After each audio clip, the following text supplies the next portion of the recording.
कुली और कारीगर जैसे मेहनतकश लोग हैं भारत के मजबूत हाथ, और कांग्रेस है इनके साथ। अब इनको मिलेगी रोजगार और इलाज की सुरक्षा और एक चैन की जिंदगी। हर हाथ शक्ति, हर हाथ तरक्की।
आदिवासी जुलूस के देखा राहुल जी आगे बढ़ो, राहुल जी आगे बढ़ो। आप સૌના સ્વાગત પહેલા જિલ્લા પ્રમુખ શ્રી કિરીટભાઈ પટેલ આપણા સૌ વતી ખેસ પહેરાવી સ્વાગત કરશે।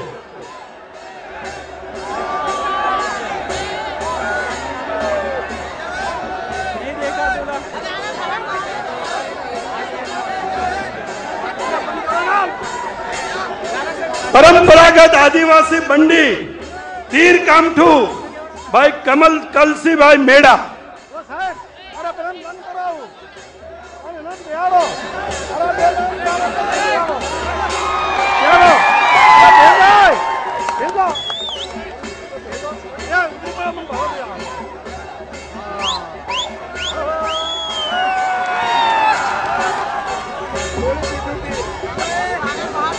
चंद्रिकाबेन बारियास अपना सौ वती स्मृति चिन्ह अर्पण करશે।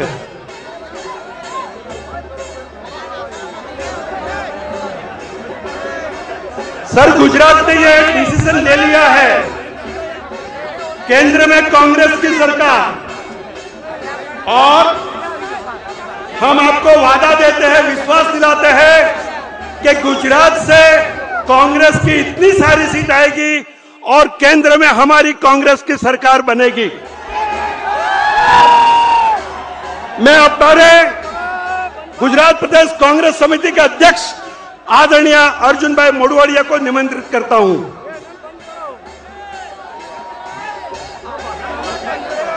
हमारे सबकी भविष्य की आशा और देश की जनता की धड़कन आदरणीय राहुल जी, आदरणीय अशोक गहलोत जी, उपस्थित सभी नेतागण और दूर दूर से आए हुए सभी मेरे भाइयों और बहनों, મને ખૂબ આનંદ છે કે આટલા સખત તાપની અંદર આપણા લાડીલા નેતાને સાંભળવા માટે આપ સૌ આવ્યા છો। 14 વર્ષથી ગુજરાતની અંદર ભારતીય જનતા પાર્ટીનું શાસન છે અને જે આદિવાસી जनता છે, ખાસ કરીને આ પટ્ટી છે, કેટલાય વર્ષથી જે આખા રાજ્યને પાણી આપે છે, પણ આ વિસ્તારને આ 14 વર્ષના નરેન્દ્ર મોદીના શાસનમાં પીવાના પાણી અને સિંચાઈના પાણી વગર નાખ્યા છે। અહીંયાથી કેનાલો બાજુમાંથી પસાર થાય છે, દૂર દૂર સુધી જાય છે, પણ આ વિસ્તારની જનતાને એ પાણીના દર્શન કરીને સંતોષ માનવો પડે છે। હજારો લોકો રોજી રોટીની તલાશમાં બીજા પ્રદેશોમાં જાય છે, પરંતુ જે રાજ્યનો વિકાસ કરવાનું મુખ્યમંત્રી શ્રી કહે છે, એના રાજની અંદર દાહોદ, પંચમહાલ કે છોટાઉદેપુર એ જિલ્લાની અંદર 14 વર્ષના મોદીના શાસનમાં અને 18 વર્ષના ભાજપના શાસનમાં એક પણ ઉદ્યોગ લાગ્યો નથી અને રોજી રોટી માટે થઈને દૂર દૂર સુધી આપણે જઈએ છીએ। ત્યારે એની સામે આજે આખો દેશ અને ગુજરાત રાહુલજી તરફ દ્રષ્ટિ રાખીને બેઠા છે કે આવનારા દિવસોમાં જે રીતે અત્યાર સુધી કાર્યક્રમો આપ્યા એ જ રીતે કાર્યક્રમો આપશે અને માત્ર ને માત્ર ખુરશી, મોટી ખુરશી મેળવવા માટે થઈ અને પ્રજાની સાથે છે દેનાર, પ્રજાના ભાગલા પડાવનાર વ્યક્તિઓને બોધપાઠ મળશે. આજે આપ સૌ આવા તાપમાં આદરણીય રાહુલજીને સાંભળવા માટે ઉત્સુક છું, એટલે વિશેષ ન કહેતા આપ સૌનો આભાર માની મારી વાત પૂરી કરું છું. જય હિન્દ, જય ભારત.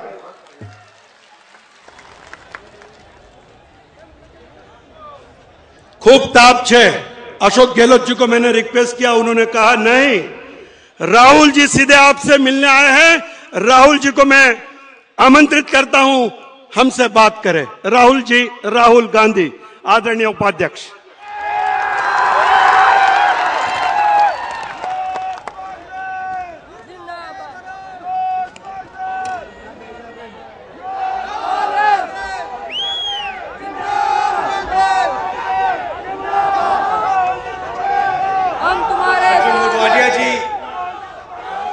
अशोक गहलोत जी, मोहन सिंह राठवा जी, अनुज पटेल जी, मौलिन वैष्णव जी, कांग्रेस पार्टी के हमारे सब कार्यकर्ता, भाइयों और बहनों, प्रेस के हमारे मित्रों, आप सबका यहाँ बहुत बहुत स्वागत. आप लोग वहां जो पीछे खड़े हो, आपका भी यहाँ स्वागत. देखिए, 2014 में चुनाव होने वाला है, सरकार बनने वाली है. दो विचारधाराओं की टक्कर है. एक विचारधारा कांग्रेस पार्टी की विचारधारा, दूसरी विपक्ष की विचारधारा. कांग्रेस पार्टी की विचारधारा कहती है कि हिंदुस्तान आगे बढ़े तो सब लोग एक साथ मिलकर प्यार से आगे बढ़े, कोई पीछे ना छूट जाए. चाहे वो दलित हो, आदिवासी हो, गरीब हो, सबको लगना चाहिए कि ये देश हमारा है, प्रगति का फायदा हमें और हमारे बच्चों को भी मिल रहा है. दूसरी तरफ बीजेपी की सोच है. वो चाहते हैं कि चुने हुए लोगों की सरकार बने, एक दो बिजनेसमैन को फायदा हो, उद्योगपतियों को, दो तीन उद्योगपतियों को फायदा हो, और आदिवासी, दलित, किसान, मजदूर देखता रह जाए. मजदूर के बच्चे मजदूरी करें, किसान के बच्चे खेती करें. वो चाहते कि समाज जैसा है वैसा का वैसा रह जाए. हम चाहते हैं कि हर व्यक्ति बड़ा से बड़ा सपना देखे. किसान का बच्चा एक दिन अपना बिजनेस चलाए, मजदूर का बच्चा हवाई जहाज में उड़े, अंग्रेजी में बोले, कॉलेज और यूनिवर्सिटी में जाके पढ़े. हमारा ये सपना है. पिछले 10 सालों में यूपीए सरकार ने आपके पैसे को आप तक पहुंचाने की कोशिश की. पहले बहुत सारी स्कीम हुआ करती थी और फायदा आप तक नहीं पहुंचता था. हमने उसको बदला. हम अब सिर्फ 3-4 बड़ी बड़ी स्कीम चलाते हैं और ज्यादा से ज्यादा फायदा आप तक पहुंचाते हैं. 30,000 करोड़ रुपए हम हर साल मनरेगा में डालते हैं. हजारों लोगों को, करोड़ों लोगों को 100 दिन का रोजगार हम गारंटी करके दिलवाते हैं. यह पैसा किसका है? यह किसी उद्योगपति का नहीं है, यह किसी सरकार का पैसा नहीं है. यह पैसा आपका है. आप मजदूरी करते हो, आप छोटे छोटे बिजनेस चलाते हो, आप खेत में काम करते हो, देश को पैसा मिलता है, वो पैसा हम आपको लौटाते हैं. 30,000 करोड़ रुपए हमने मनरेगा के माध्यम से आपके जेब में डाला।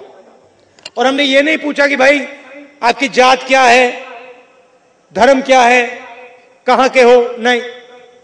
अगर हिंदुस्तानी हो,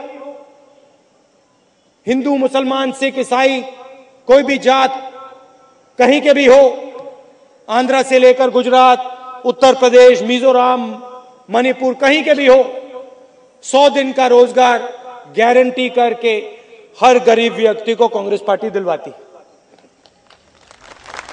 और पहली बार गरीब जनता को लगा कि हमारे पास भी अधिकार है। पहले रोजगार के प्रोग्राम हुआ करते थे, कभी मिलता था, कभी नहीं मिलता था, कानून नहीं था, डीएम के ऊपर बात थी। अगर डीएम को लगा 10 लोगों को रोजगार दूंगा तो 10 दे दिए, अगर 20 देने थे तो 20 दे दिए, 30 देने थे तो 30 दे दिए, अगर नहीं देने थे किसी को तो नहीं दिए, कह देते भैया पैसा नहीं आया। हमने उल्टा कर दिया उसको। हमने कहा कि ये डीएम के हाथ में नहीं है, अब जनता के हाथ में है। अगर जनता रोजगार चाहती है, गारंटी करके हर एक गरीब व्यक्ति को गारंटी करके कानून के माध्यम से रोजगार मिलेगा। डीएम ना कर ही नहीं सकता, खत्म कहानी। उसी प्रकार से हमने भोजन के अधिकार का कानून शुरू किया। हर गरीब व्यक्ति को आज हिंदुस्तान में गारंटी करके 1 रुपए का अनाज मिलता है। पहले नारा चलता था आधी रोटी खाएंगे, अब वो बदल गया। अब आधी नहीं खाई जाती, अब 3-4 रोटियां हर एक गरीब व्यक्ति को मिलती है गारंटी करके। आदिवासियों के लिए आदिवासी बिल हम लाए और आपकी जो जमीन है आपको वापस दी। पूरे देश में आदिवासियों को उनका हक दिया और उनकी जमीन वापस दी। और आपसे पूछना चाहता हूं, यहां गुजरात की सरकार है, इंडिया शाइनिंग की सरकार है, क्या आपको अपना हक मिला? क्या आपको अपनी जमीन वापस मिली? ये सुन लो, बाकी प्रदेशों में जहां भी कांग्रेस पार्टी की सरकार है, कानून लागू हुआ है। इस प्रदेश में ठीक से लागू नहीं हुआ। लाखों लोगों को फायदा होना चाहिए, लाखों लोगों को जमीन मिलनी चाहिए थी, नहीं मिली। पहले 100 साल पुराना कानून हुआ करता था। सरकार किसान से 1 मिनट में जमीन छीन लेती थी। नियामगिरी में ओडिशा की सरकार आदिवासियों से जमीन छीनना चाह रही थी। हम गए, वहां मैं गया, आदिवासियों ने कहा देखिए ये जो पहाड़ है ये हमारा भगवान है। अब सरकार इसको उठाना चाहती है, काटना चाहती है, इसमें एल्यूमिनियम की फैक्ट्री लगाना चाहती है। हमसे पूछा नहीं जाता है। अगर आप फैक्ट्री लगाना चाहते हैं, अगर उड़ीसा की सरकार फैक्ट्री लगाना चाहती है तो क्यों ना आप हमसे पूछें, हमारा पहाड़ है, पंचायत से क्यों नहीं पूछते ही? मुझसे ये सवाल पूछा, हमने कानून बदल दिया। 100 साल का पुराना जो कानून था, जिसके प्रकार सरकार आदिवासी से, गरीब से, किसान से जमीन छीन लेती थी, उसको हमने बदल डाला, नया कानून रखा। अब जमीन जाती है तो बिना पंचायत के पूछे जा ही नहीं सकती, पहली बात। दूसरी बात, किसान से सरकार जमीन लेती है तो मार्केट रेट से 4 गुना ज्यादा पैसा आज हिंदुस्तान में मिलता है किसान को। अब जब हम ये कानून ला रहे थे, इसको रोकने की कौन कोशिश कर रहे थे? बीजेपी के लोग। पार्लियामेंट को रोका। पार्लियामेंट में कमेटी होती है, उसमें इन्होंने उसको रोकने की कोशिश की। 2 साल इस कानून को रोका कि भाई हम नहीं पास करने देंगे, और हमने पास करके दिखाया। जमीन की लड़ाई लड़े। आपको जो जंगल में मिलता है उसके लिए मिनिमम सपोर्ट प्राइस रखी, जो तेंदुपत्ता होता है, बाकी चीजें होती है जो जंगल में मिलता है आपको, उसका अधिकार आपको दिलवाया, क्योंकि हम चाहते हैं कि आपको फायदा हो, आदिवासियों को, दलितों को, सबको फायदा हो। और यहां पे गुजरात में दूसरी सरकार चलती है, थोड़ा इसके बारे में आपको बताना चाहता हूं। एक व्यक्ति को, एक उद्योगपति को 45,000 एकड़ जमीन मोदी जी ने उठा के दे दी। अब वो किसकी जमीन थी? वो मोदी जी की जमीन नहीं थी, वो गरीब किसान की जमीन थी। अब आप पूछोगे कितने रुपए के लिए दी? 1 रुपये प्रति मीटर। 45,000 एकड़ जमीन एक उद्योगपति को उठा के दे दी। उसने आपके लिए रोजगार तैयार नहीं किया, सिर्फ जमीन ली।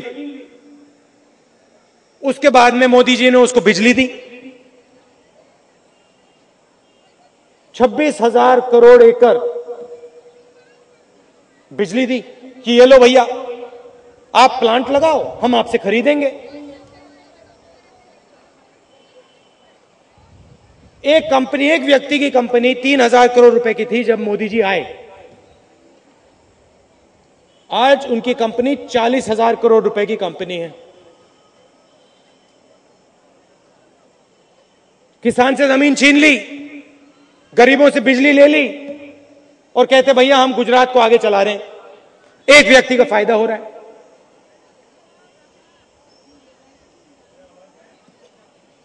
यहां पे गुजरात में शिक्षा और स्वास्थ्य के लिए अगर आप पूरा बजट जोड़ दें, 8,000 करोड़ रुपए का बजट है। जो स्कूल चलते हैं, कॉलेज चलते हैं, अस्पताल चलते हैं, अगर आप सब जोड़ लोगे तो 8,000 करोड़ रुपए सरकार डालती है। और 40,000 करोड़ रुपए इन्होंने एक बिजनेसमैन को उठा के पकड़ा दिया।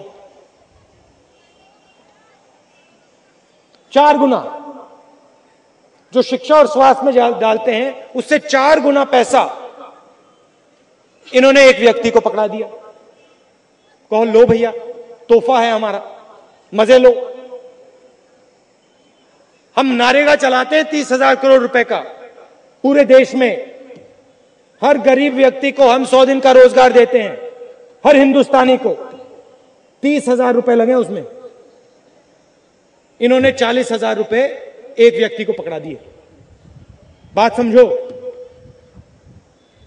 एक तरफ हिंदुस्तान के हर गरीब को रोजगार पकड़ा दिया, दूसरी तरफ एक व्यक्ति को 40,000 करोड़ रुपए जेब में डाल दिए और कहते भैया हम रोजगार दिलवाते हैं। रोजगार किसको मिला? उन्होंने कहा था करोड़ों युवाओं को हम रोजगार दिलवाएंगे। बेरोजगार युवा यहां खड़ा हुआ है। गुजरात में क्या बेरोजगार लोगों की कमी है क्या? हाँ, थोड़ा मैं आपको आदिवासियों के बारे में बताता हूं।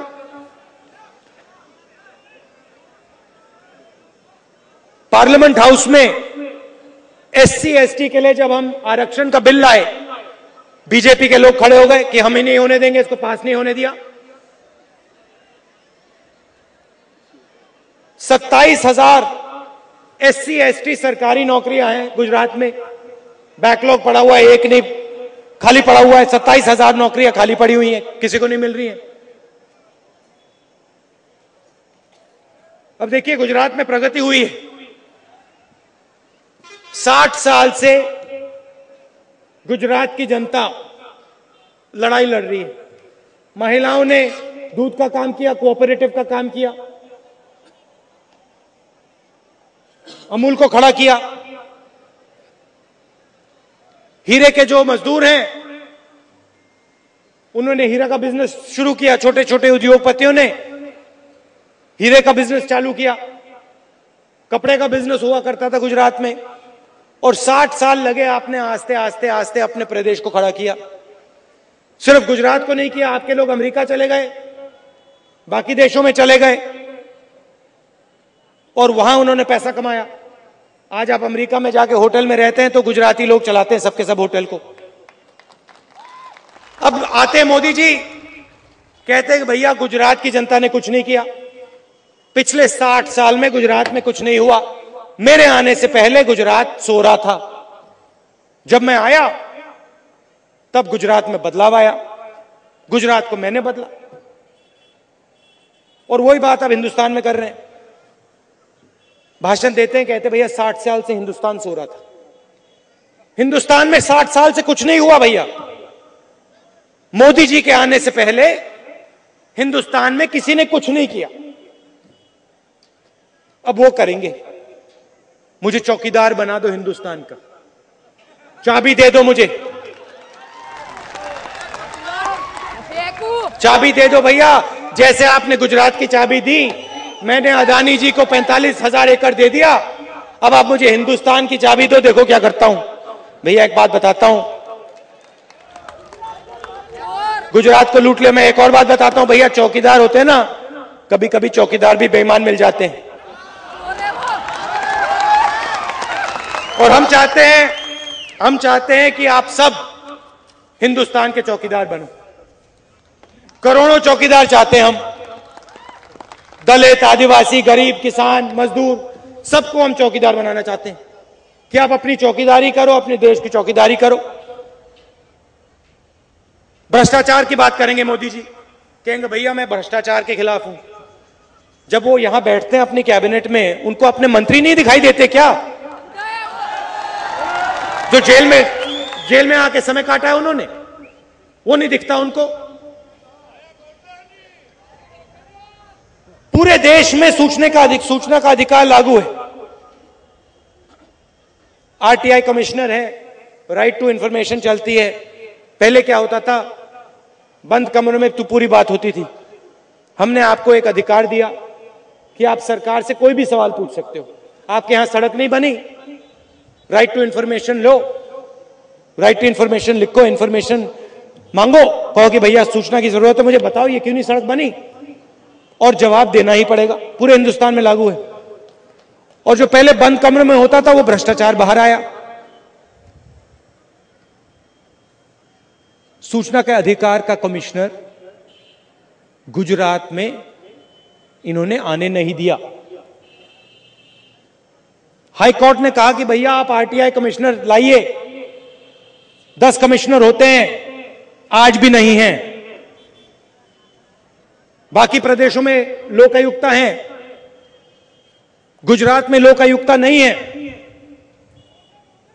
जो चोरी पकड़ता है लोकायुक्ता, वो नहीं है यहां पे। यहां सिर्फ एक चौकीदार है। और जिस दिन, मैं आपको बता देता हूं, जिस दिन यहां पे लोकायुक्ता आ गया, जिस दिन यहां आरटीआई कमिश्नर आ गया, तो आपका जो चौकीदार है वो अंदर हो जाएगा।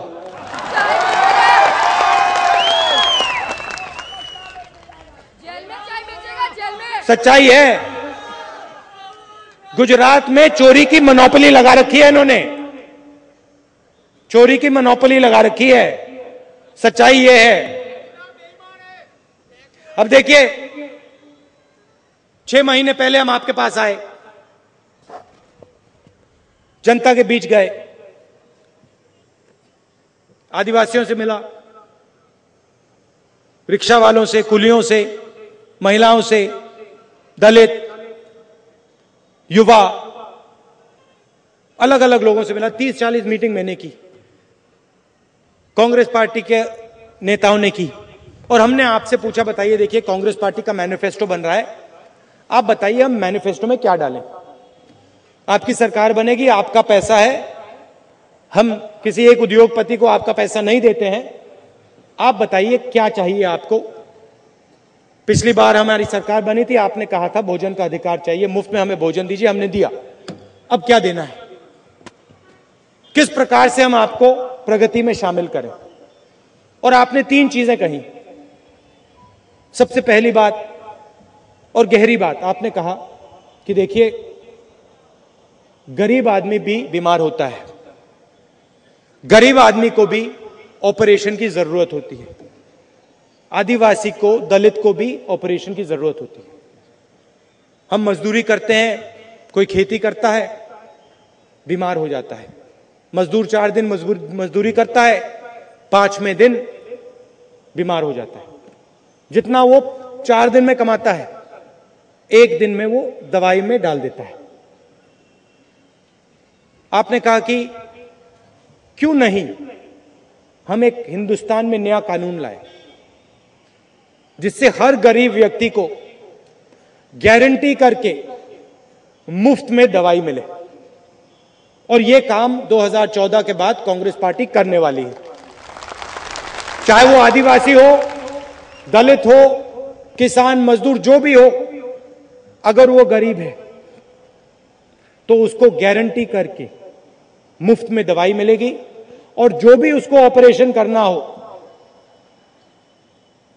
जो भी उसको ऑपरेशन करना हो अस्पताल में, दिल का हो, कैंसर का हो, जो भी हो, वो सरकार मुफ्त में उसके लिए करेगी। पहली बात। दूसरी बात, आपने कहा कि देखिए अमीर लोगों के पास घर होता है, सिर के ऊपर मजबूत छत होती है, गांव में छप्पर होती है, गरीब व्यक्ति के पास छप्पर होती है गांव में, और शहर में प्लास्टिक की पन्नी होती है। ऐसे भी लोग मिलेंगे जिनके पास घर ही नहीं, बाहर सोते हैं। आपने कहा कि एक नया कानून बनाइए, गांव में, शहर में हर गरीब व्यक्ति के सिर के ऊपर एक मजबूत छत होनी चाहिए, पैरों के नीचे मजबूत फर्श होनी चाहिए। गारंटी करके हर गरीब व्यक्ति को एक घर मिलना चाहिए, चाहे वो शहर में रहे, चाहे वो गांव में रहे। और यह भी काम यूपीए की सरकार करने वाली। 2014 के बाद जब हमारी सरकार बनेगी, उसके बाद 2-3 साल बाद आप पूरे हिंदुस्तान का चक्कर काट लो, आपको एक गरीब व्यक्ति नहीं मिलेगा जिसके सिर के ऊपर एक मजबूत छत नहीं दिखाई देती। अब आप पूछोगे भाई ये पैसा कहां से आता है? आप पूछोगे ये पैसा कहां से आता है? और मैं आपको बताता हूं कि हिंदुस्तान में पैसे की कोई कमी नहीं है, गुजरात में पैसे की कोई कमी नहीं है। स्कूल चलाने के लिए, हॉस्पिटल चलाने के लिए, भोजन देने के लिए, रोजगार देने के लिए कोई पैसे की कमी नहीं। बस 2 तरीके की सरकार होती है। एक सरकार होती है इंडिया शाइनिंग वाली, चमकते हुए हिंदुस्तान की सरकार, जो आपका पैसा उठा के 1-2 उद्योगपतियों को दे देती है। और दूसरी सरकार होती है हमारी सरकार, जो गरीबों के लिए काम करती है, वो आपका पैसा आपको वापस लौटा देती है। 2 तरीकों की सरकार होती है। अब मैं ये नहीं कह रहा हूं कि उद्योगपतियों को आगे नहीं बढ़ाना चाहिए, मैं ये नहीं कह रहा हूं कि उद्योग नहीं लगने चाहिए, मैं कह रहा हूं कि एक व्यक्ति का फायदा नहीं होना चाहिए। अगर फायदा हो, गरीबों का भी फायदा हो, उद्योगपतियों का भी फायदा हो, और एक साथ मिलकर पार्टनरशिप बने और सब आगे एक साथ बढ़े। ये नहीं कि एक उद्योगपति गुजरात का पूरा पैसा उठा के अपनी जेब में डाल रहा है और गुजरात का आदिवासी देख रहा है और अपने आप से पूछ रहा है भैया ये हो क्या रहा है। गुजरात का किसान देख रहा है, अपने आप से पूछ रहा है ये भैया मेरी जमीन कहां गई, 45,000 एकड़ ऐसे 1 मिनट में कहां चली गई। वो नरेगा का काम कर रहा है और अपने आप से पूछा भाई मेरी तो जमीन थी, मैं तो पहले खेती करता था, अब मैं नरेगा की मजदूरी कर रहा हूं, पैसा दिल्ली की सरकार भेज रही है, मेरी जमीन तो इसने ले ली, अडानी जी को दे दी 1 रुपए के लिए। ये ऐसा हिंदुस्तान हम नहीं चाहते और ऐसा हिंदुस्तान हम बनने भी नहीं देंगे, चाहे ये कुछ भी कह लें। 15 करोड़ लोगों को गरीबी से यूपीए ने पिछले 10 साल में निकाला। 15 करोड़ लोग कम नहीं है। इतिहास में पहली बार इतने लोग गरीबी रेखा से निकले। गुजरात में गरीबी रेखा 11 रुपए की है। गुजरात में कहा जाता है कि अगर आपके जेब में 11 रुपए है तो आप गरीब हो, 12 रुपए है तो आप अमीर हो। ये हालत बाकी प्रदेशों में नहीं है। राजस्थान के चीफ मिनिस्टर बैठे हैं, दिल्ली में मुफ्त की दवाई नहीं मिलती है, मतलब दिल्ली की सरकार मुफ्त की दवाई नहीं दे रही थी, ये दे रहे थे। राजस्थान में हर आदिवासी को, हर गरीब व्यक्ति को गारंटी करके इन्होंने मुफ्त में दवाई दी, अस्पताल में ऑपरेशन करवाया। इनके प्रोग्राम को हम पूरे देश में लागू करना चाह रहे हैं। ये चाहते हैं, बीजेपी के लोग चाहते हैं कि गरीब लोग सपना ना देखें, जैसा समाज है वैसा ही रखना चाहते हैं। हम समाज को बदलना चाहते हैं। हम चाहते हैं कि जो आदिवासी हैं उनके बच्चे एक दिन हवाई जहाज चलाएं। हम चाहते हैं आदिवासी के बच्चे अपना छोटा बिजनेस चलाएं, बड़ा बिजनेस चलाएं। आपके बच्चे कॉलेज यूनिवर्सिटी में शिक्षा पाएं, आपके बच्चे एक दिन अंग्रेजी बोलें, बाकी देशों में जाके काम करें। ऐसा हिंदुस्तान हम चाहते हैं और इसके लिए हम लड़ते हैं। और ऐसा हिंदुस्तान आसानी से बनाया जा सकता है।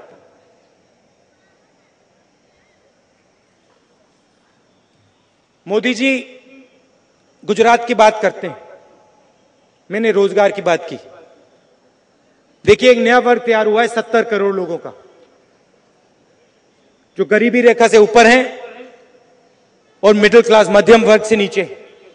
कौन लोग हैं ये? छोटे किसान, आंगनवाड़ी की महिलाएं, सिक्योरिटी गार्ड, धोबी, नाई, बढ़ई, electrician, truck driver, taxi driver, चाय वाले, ये लोग हैं। ये अपने हाथों से काम करते हैं और ये इस देश को चलाते हैं। हम चाहते हैं कि ये 70 करोड़ लोग जो हैं आने वाले 5 साल में मध्यम वर्ग में पहुंच जाएं।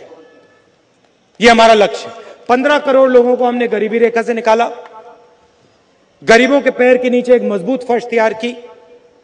रोजगार योजना, भोजन का अधिकार, शिक्षा का अधिकार, अब हम घर का अधिकार दे रहे हैं, दवाई और ऑपरेशन का अधिकार दे रहे हैं। तो एक मजबूत फर्श हमने तैयार कर दी।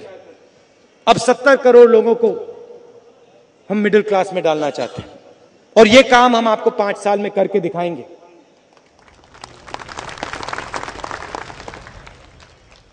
अगर आप अपनी घड़ी देखो, जूता देखो, टी शर्ट देखो, उसके पीछे लिखा होता है मेड इन चाइना। जो भी जिस चीज का आप प्रयोग करते हो वो चीन में बनते हैं। ये जो प्रेस वाले कैमरा चला रहे हैं, आप जो कपड़े पहने हो, ये चीन में बनते हैं। पैसा आपका जाता है, रोजगार चीन के युवा को मिलता है, फायदा चीन के लोगों को मिलता है। कांग्रेस पार्टी चाहती है, मैं चाहता हूं, हम चाहते हैं कि एक ऐसा दिन आए जब गुजरात का युवा अपनी घड़ी देखे, अपना जूता देखे और उसके नीचे मेड इन गुजरात लिखा हो, मेड इन इंडिया लिखा हो।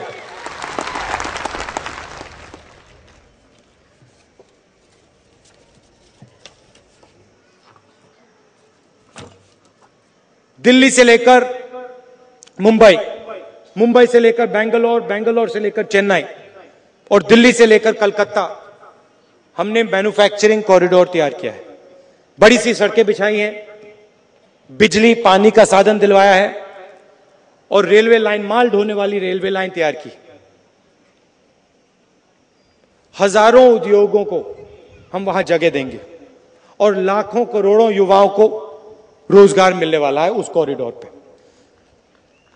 गुजरात में, राजस्थान में, दिल्ली, महाराष्ट्र, उत्तर प्रदेश, अलग अलग प्रदेशों में ये उद्योग लगेंगे और करोड़ों युवाओं को फायदा पहुंचने वाला है। और गुजरात में भी, ये गुजरात के बीच में से ये कॉरिडोर निकलता है।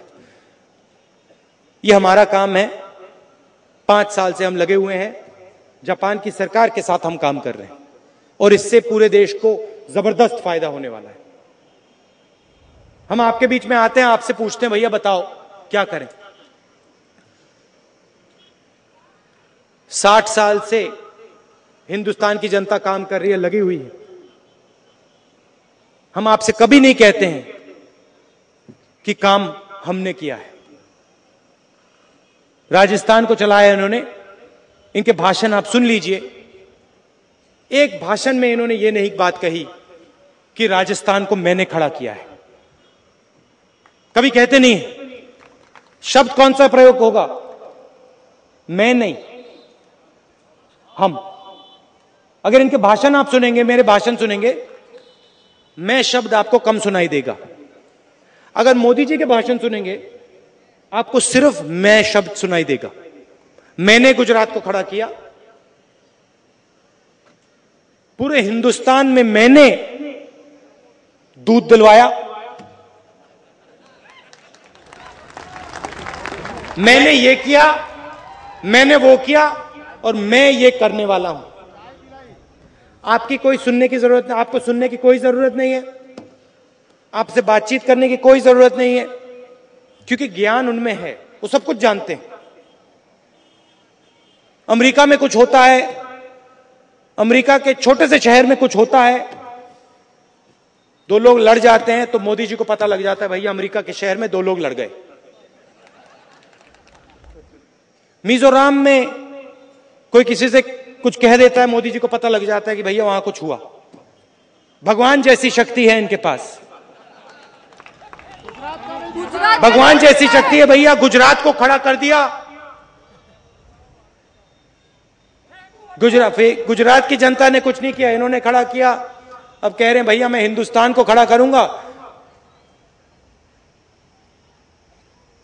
एक दो भाषण में अब देखना कहेंगे भैया हिंदुस्तान को छोड़ो, पूरी दुनिया को मैं खड़ा कर दूंगा, और उसके बाद दुनिया को छोड़ो संसार को कर दूंगा मैं खड़ा। यह है उनकी सोच। यहां तावियाज जी हैं, उनको मैं अच्छी तरह जानता हूं, मेडिकल डॉक्टर हैं, आपके लिए लड़ती हैं। आप इनको समर्थन दीजिए, चुनाव जिताइए इनको। काफी काम किया है। पाडी दाहोद नेशनल हाईवे 4 लेनिंग कराई, उसकी रेलवे की कनेक्टिविटी बढ़ाई, दाहोद मोडासा रेलवे लाइन और वलसाड वडोदरा एक्सप्रेसवे को दाहोद तक एक्सटेंड किया। रेलवे स्टेशन डेवलप किया जा रहा है, और यहां दाहोद में केंद्रीय विद्यालय लाए। काम किया है, मगर सबसे जरूरी बात यह है कि आपके बीच में रहती हैं, आपके लिए लड़ती हैं, आपसे गले मिलके प्यार से काम करती हैं। आप इनको जिताइए, इनको जिताइए और दिल्ली भेजिए। दिल्ली में कांग्रेस पार्टी की सरकार लाइए, एक दो उद्योगपतियों की सरकार मत लाइए। गरीबों की सरकार, दलितों आदिवासियों की सरकार, सबकी सरकार लाइए। सबका फायदा होगा, देश तेजी से आगे जाएगा। आखिरी बात कहना चाहता हूं, अगर आप मेरे भाषण सुनेंगे, कांग्रेस पार्टी के बाकी लोगों के भाषण सुनेंगे, इन भाषणों में आपको गुस्सा नहीं सुनाई देगा, क्रोध नहीं सुनाई देगा।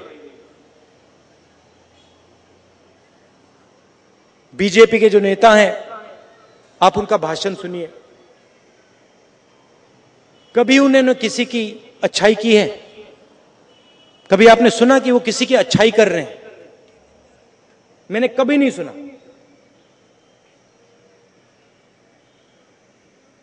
गलत शब्द का प्रयोग करेंगे, सही तरीके से नहीं बोलेंगे, और गुस्से से बोलेंगे। हिंदू को मुसलमान से लड़ाएंगे।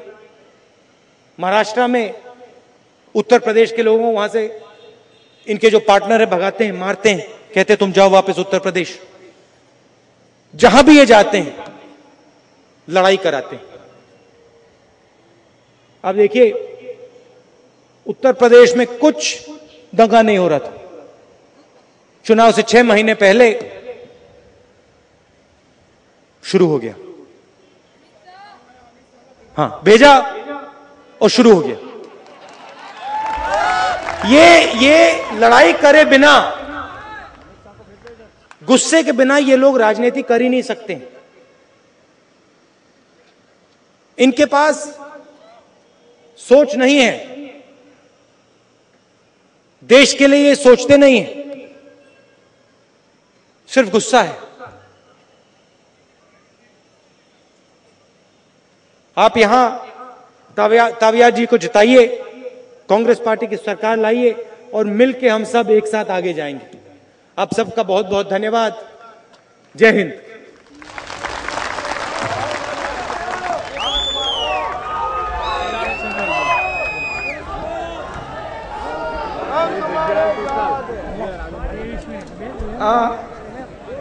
આયા વિસ્તારના ઉમેદવારોની આપને જરા પરિચય કરાવીશ। દાહોદમાંથી ડોક્ટર પ્રભાત આવ્યાળ, છોટા ઉદેપુરમાંથી નારણભાઈ રાઠવા, પંચમહાલમાંથી રામસિંહ પરમાર, ખેડામાંથી દિનસા પટેલ, આણંદમાંથી ભારતભાઈ સોલંકી, સાબરકાંઠામાંથી શંકરસિંહ વાઘેલા અને વડોદરામાંથી મધુસૂદન મિસ્ત્રી। આ અમારા તમામ ઉમેદવારોને આપ વિજયી બનાવો અને યુપીએ 3 બનાવો એવી આપ સૌની વિનંતી છે। આપ સૌનો આભાર। યુવાનોના પ્રણેતા અને રાષ્ટ્રીય ઉપાધ્યક્ષ આદરણીય રાહુલ ગાંધીજીનું હું આપ સૌ વતી આભાર માનું છું। ગુજરાત પ્રદેશ કોંગ્રેસ સમિતિના અધ્યક્ષ આદરણીય અર્જુનભાઈ મોઢવાડિયા સાહેબ અને રાજસ્થાનના માજી મુખ્યમંત્રી આદરણીય અશોક ગેહલોત સાહેબનો હું આભાર માનું છું। ઉપસ્થિત મોહનભાઈ વૈષ્ણવ, મોહનસિંહભાઈ રાઠવા તેમજ ગુજરાત પ્રદેશ કોંગ્રેસ સમિતિના તમામ હોદ્દેદારગણ, ત્રણેય લોકસભા દાહોદ, છોટાઉદેપુર અને ગોધરાના તમામ માન્ય ધારાસભ્યશ્રીઓ, આગેવાનો, હોદ્દેદારશ્રીઓ, કાર્યકરો, પ્રેસ મીડિયા તેમજ આપ સૌ જાહેર જનતાનો આભાર માનું છું। જય હિન્દ, જય ભારત। टाइम होया छेल्ला बोटाद नाला बोटाद चल आई गयो अहिया ले आई चल अहिया ना वैसे डालो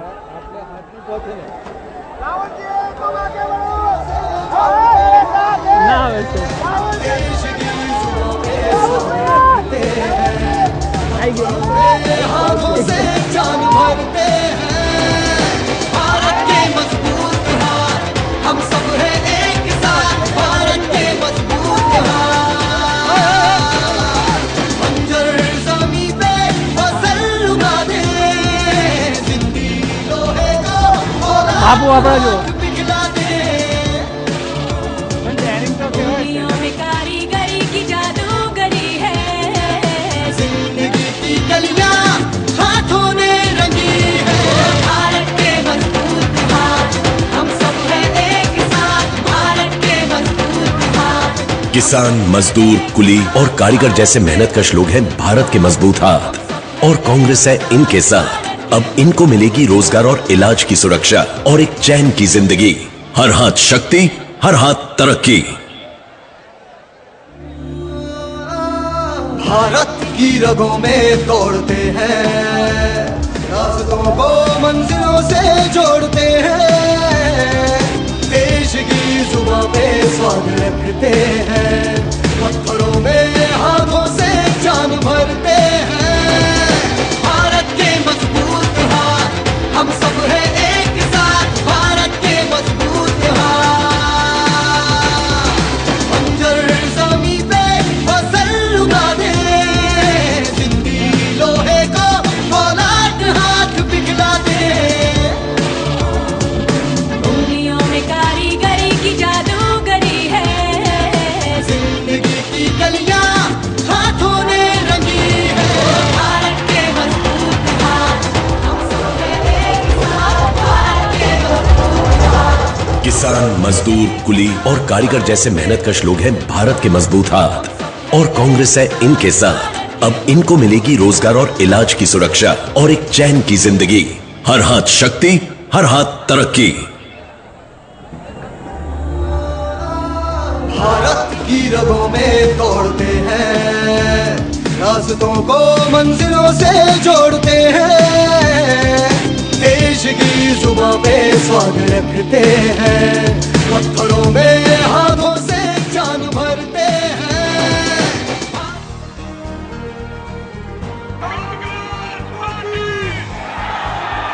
कांग्रेस पार्टी कहती है भैया हमारी तो डीएनए हिंदुस्तान की।